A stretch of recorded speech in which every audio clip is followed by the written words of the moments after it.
Hello, my beautiful friends. This is Elle with Sacred Union Spiritual Wellness. Today is May 15th, and a couple of things. There's a lot going on in the astrology. I'm just going to summarize. I'm going to tell you what you need to know, and then I'm going to pull the tarot to get some details for you on how best to navigate these energies. So, may show up for you in different ways, but I like to give some sort of general advice. And I can already tell you what that advice is going to be, but I'm going to let the tarot give us some more specifics. So, the first thing we're going to talk about is the astrology. So, welcome to my channel. If you're new here, a special warm welcome to you. I am Elle, your hostess, and my job is to help you enhance your spiritual well being.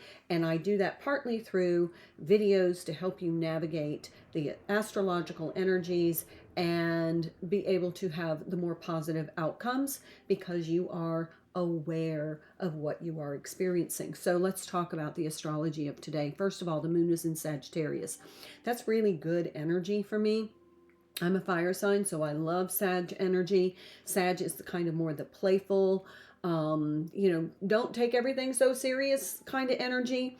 But there is some fatefulness about the astrology today.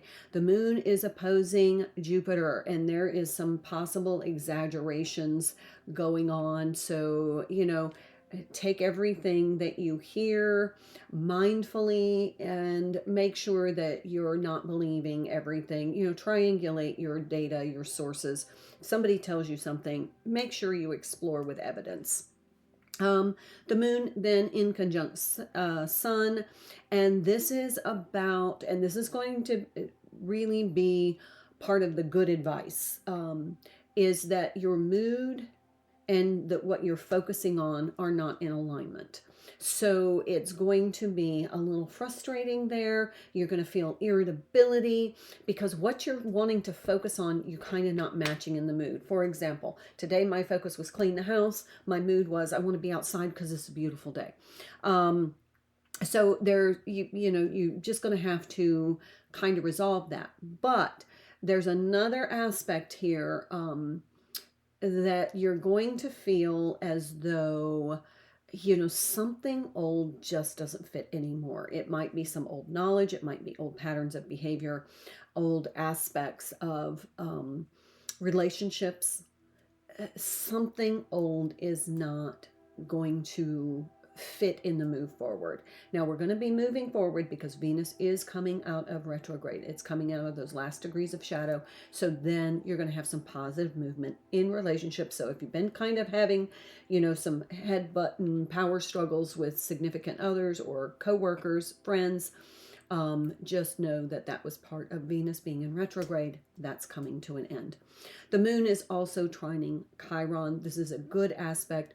This is happening in the early morning, and so you may wake up feeling like, you know what?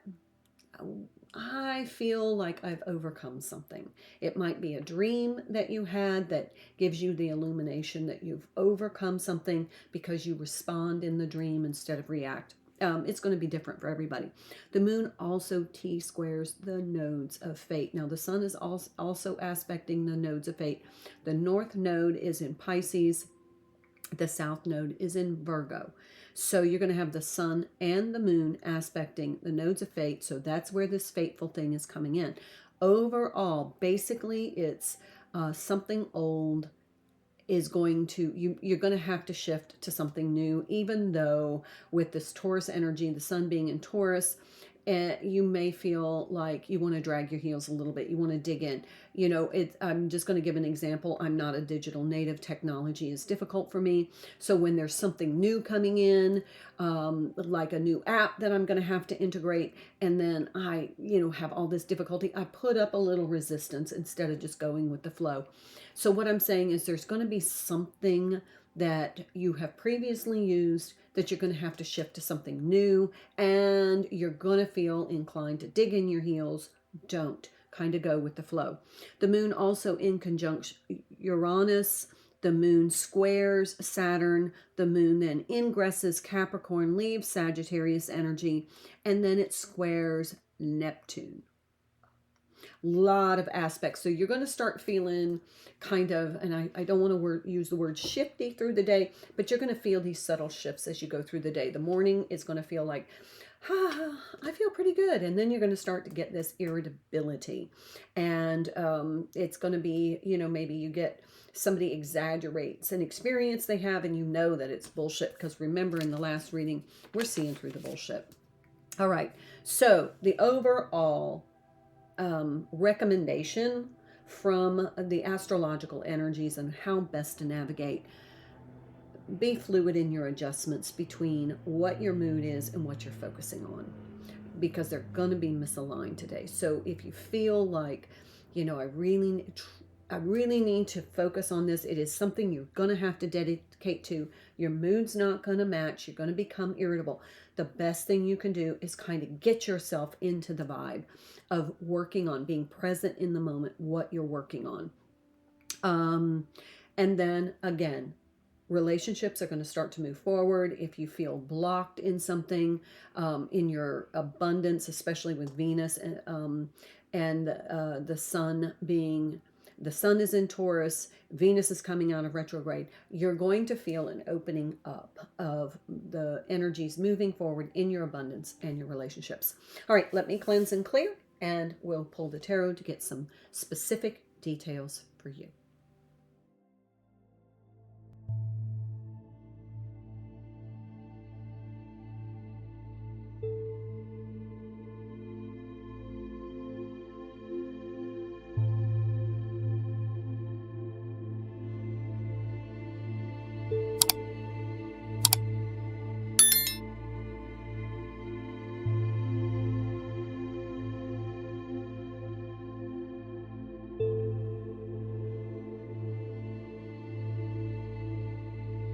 Okay, so welcome.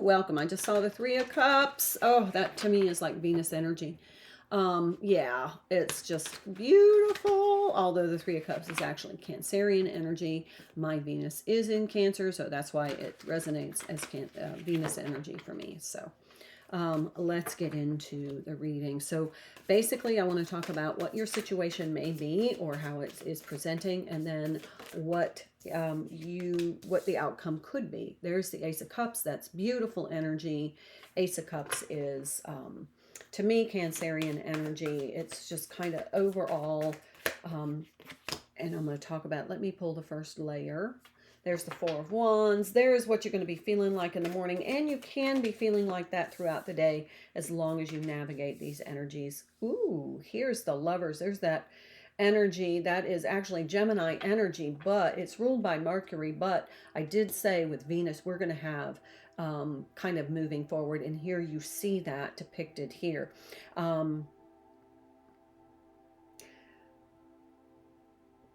I want to say here, the initial energy that I got was that there is a containment.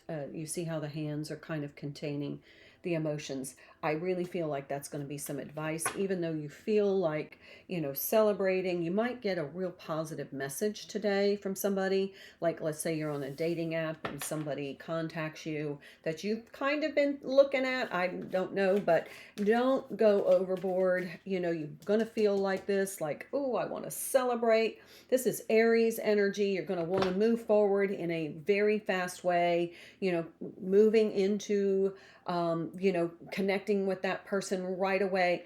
I'm just going to say you can go with the flow, but contain some of your over enthusiasm, because remember that exaggeration component. Everything you see on their profile may not be true.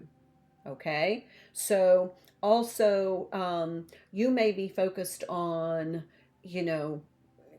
getting to know this person, like pushing really far ahead, being very exuberant about it, but you may need to just kind of throttle things back a little bit. I'm just getting that powerful feeling. All right, so the only major arcana here that we have is the Lovers, and that is, feel like this is going to happen somewhere between now and the 21st of May. And I feel like this is about maybe some opening up of communication in the relationship. I also feel like it's one of the aspects of relationships is love language differences. And that's going to be prevalent today, that the focus is you're kind of hoping this person is going to meet you at your love language, and their love language is different. There's a little bit of opposition. So there's some friction and some irritability. It will pass because the communication will open, but don't make it a feature. Don't bring it to the surface right yet. All right, here is the Seven of Cups. This is choosing wisely for me. Seven of Cups is scorpionic energy. We just had that full moon in Scorpio. I feel like as this Venus comes out of shadow, things are going to open up. There are going to be some more choices that can be made, but you want to choose carefully. Think it through. What is the desired outcome, and align your choices with that. Don't just be impulsive. And I feel like impulsivity is very prevalent in the energy. Even though I'm not seeing it in the cards, I feel like it's in the energy. Oh, Knight of Wands. Exactly. I was just thinking, if that Knight of Wands shows up, there's the impulsivity. Exactly what I was thinking. There is, and then we have the two wands here. This is definitely Aries energy. There's going to be some, it's almost like a reckless impulsivity in this connection. Oh, and then we have the Six of Swords. Kind of came out in the reverse, more in a challenge position. I'm going to read it in the reverse. Six of Swords is Aquarius energy, but it is in the reverse. There could be some disruption here if you don't navigate these energies.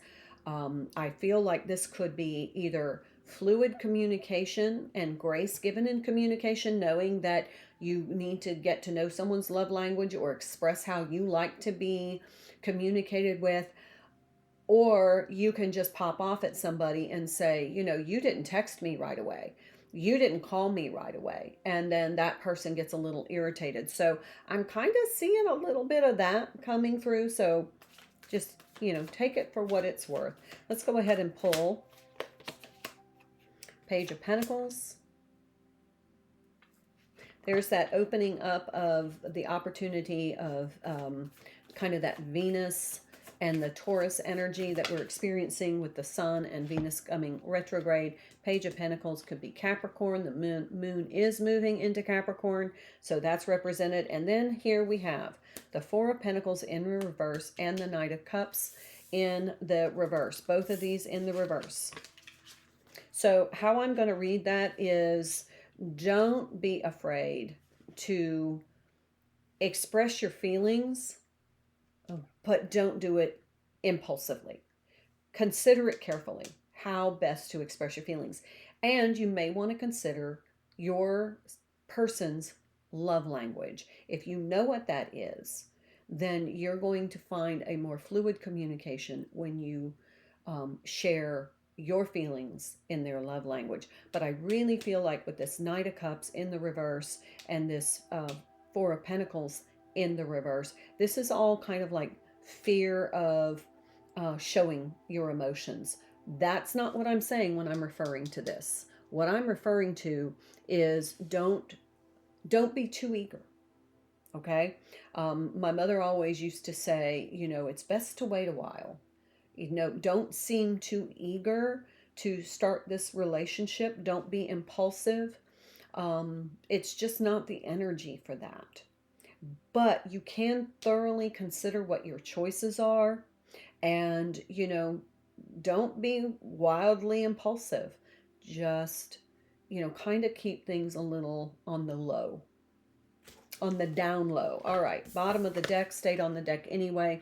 Here's the Ace of Swords. I really feel like this is gaining some clarity, some insight, some positive thinking energy. It's almost like you're going to figure out what is no longer working. And okay, let me just give you this example. And I really wanted to keep this short, so I'm at 14:30. I really feel like this communication method, the way that you've been communicating in the past, or people have been communicating with you, because this is a general read, has been ineffective. It's not working the way you want it to. So it's almost like, you know what? I think I'm just going to be upfront about how I like to be expressive in relationships, how I like to share my feelings. Some people do that through gifts, some people do it through acts of service, people do it through affirmation, some people do it through affection. So, just kind of, and that's where I feel like there's going to be the focus in the mood is going to be more about communication and how people express their feelings. And I think that at the beginning of this, there's going to be a mismatch of communication based on love languages. And then throughout the day, there's going to be more clarity. There's going to be kind of more thoughtful responses. And then I feel like it's going to kind of open things up as um, Venus comes out of shadow. All right, I am at 15. I'm a little longer than I wanted to be, but I'm going to go ahead and take a card from The Universe Has Your Back by Gabrielle Bernstein. I don't use this deck often, but I'm going to use it today. I just want to pull a card and see what advice the universe has for you to navigate this day. Now this, oh my gosh, we have two cards that are up facing. I see grace and possibility in all of life's challenges. And I am ready to go big, rise up, and step into my power. And I think you're going to feel empowered as you start to consider how to communicate best with your and your partner's love language. Let's pull one more. I breathe calmly and easily. I am safe in this moment. So that's going to allay this fear. Just feel safe in the moment. And just know that you are emotionally safe because you are strong in your sovereignty, in your emotional resilience, and that whatever happens, it's going to pass and eventually it's going to be for your greater good. All right, I hope this helps. I can't wait to see you again. Thank you so much for your positive presence here. If you don't mind hitting that like button, subscribe to this channel if you haven't already. And thanks so much. I look forward to seeing you again. Until then, my beautiful friends, namaste.